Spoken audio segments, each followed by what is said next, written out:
We're going to start writing some code as soon as possible, but before we can start writing any Elixir code, we need to make sure that our local computer is capable of compiling and running Elixir code. To do so, we're going to need to install Elixir. Now, I've got great news for you, don't worry about it. Installing Elixir is one of the easiest setups of any language that I've ever seen or ever had to install to my local machine. So let's go through the process. I guarantee you it's going to be just about painless. In my browser, I'm going to search for just install Elixir.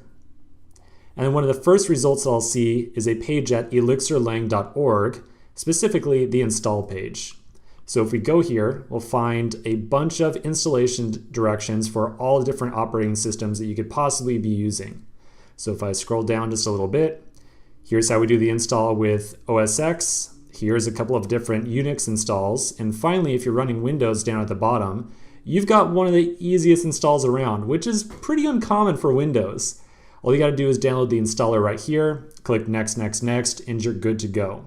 I just went through the Windows installer myself, and honestly, I was going to include it in this tutorial, but really, you just click the next button and you're all done. I personally right now am using OS X, and so if I was going to install Elixir, I would definitely go through the homebrew process here. So at my command line, I would run brew update. This will update our local repository homebrew of all the different modules that we can possibly install. And then I would do brew install Elixir. So I've already got Elixir installed in my machine, of course. So if I run this, I'm probably gonna get a message that says, okay, yep, already installed here. So go ahead and run through this process. It should only take a couple minutes.